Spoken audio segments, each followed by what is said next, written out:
10 minutes, Deputy. Thanks, Count Corla. And I was listening to you first, Minister, and recalling 3 weeks ago and hearing you basically parrot out the same line that your colleague, Minister Coveney, gave us then. Words coming out of your mouth, but their meaning being at enormous variance with the reality on the ground. But your concluding page in your speech there now absolutely takes the biscuit. The idea that you would object to this bill on the grounds that you're worried it's going to tie the hands of this government and prevent it from speaking out against war crimes, etc., it just absolutely beggars belief. You really have some neck. When the Taoiseach goes and exchanges the shamrock with probably the biggest war criminal on the planet and doesn't bat an eyelid. When you go and stand before the United Nations Committee Against Torture, the United Nations Human Rights Committee, when the European Parliament says that this state may have facilitated the area of renditions and so on, and you do not listen and do not put in place measures that they ask you to do in order to be human rights compliant, and yet you come in here and use the argument against it. And I think it's become symptomatic of the approach of this government of saying one thing and the reality being something entirely different. And I really welcome this legislation here today. I think it's absolutely necessary in order for us to be in keeping what are, in my opinion, with the overwhelming belief and feelings of the Irish population that we would be neutral. And neutral in the real meaning of the world, in the modern world that we live in now, which does mean peacekeeping, which some Irish troops are very involved in already. But it also means, as Deputy Wallace says, impartiality, which we most certainly aren't. It means developing an independent foreign policy in an active human rights positive way, not being a lapdog of the United States and NATO.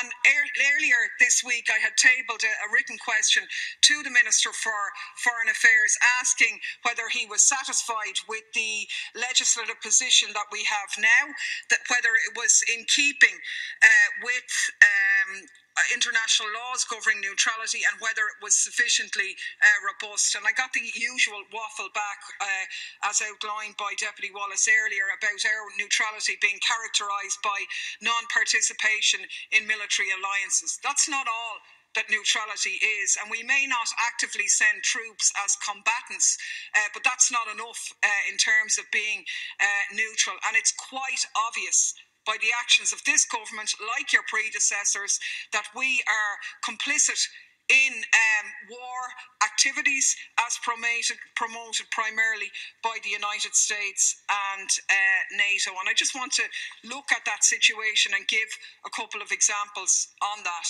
because we're not neutral despite what you say.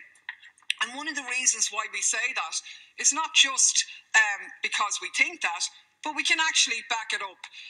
If you look at the WikiLeaks cables, which were released in 2010, which give very graphic information about the role of Shannon Airport and how important the Americans view it, the Americans who advertise, in their opinion, that Ireland is part of the coalition of the willing, as they call them, and the words from the cables from the American authorities themselves state as follows. To give you a couple of examples, in June 2004, they say Shannon Airport is an important gateway for US commercial and military travel. We have a long-standing arrangement with the government of Ireland whereby US military aircraft land and refuel at Shannon en route to the Gulf and Afghanistan. That is an entirely different arrangement than the arrangement which existed in the past when US troops were garrisoned in the likes of Germany and occasionally went on their holidays. The transit of almost 2 aircraft per day, even now landing at Shannon. We know last year 606 exemptions were sought to land civilian aircraft at Shannon and to be exempt from carrying weapons and so on, to have those permission to have weapons on them. Now, we're told that the Irish government gives that permission on the basis that the weaponry is in the hold. But we know from evidence given by airport workers and indeed by Dr. Tom Clonan that quite often those munitions are on the aircraft in direct contradiction to what the supposed conditions are. We know that last year there were 741 permissions sought for foreign aircraft to land or overfly our space, almost 2 a day, generally the overwhelming bulk of them from the United States. Now, we're supposed to believe that those aircraft are unarmed, carry no arms, weapons or explosions, are not involved in any intelligence gathering or military activities. That's the only criteria they're allowed land here. That's absolutely and utterly laughable. There's no other reason that explains such a large transit other than the fact that they're involved and in transition primarily, probably and tragically, to the Middle East, because we know that that's what the US used them for. In another cable in 2006, they said Shannon remains a key transition point for US troops and material bound for the theatres of global war on terror. In 2008, they say the US government appreciates Ireland's steadfast support in permitting US military transit, which backstops US actions in the Gulf. And we know, of course, as well, from the couple of accidents that have been held and happened, that they do carry weaponry and they are in breach of our neutrality, and this government is facilitating that. Even in the lifetime of this government, we had the accident where the 30mm cannon was found to be on display when the aircraft landed on Shannon. That was in 2012-2013. We know last year the Minister for Foreign Affairs had to come into the House in the 2nd of December and correct the Dáil record, because on 4 occasions I had asked him about a Hercules C-130 which had landed on the 30th of September last year in Shannon. We were particularly concerned about this aircraft because it was operated by a reserve Marine Corps squadron who had been very active in Libya and Iraq.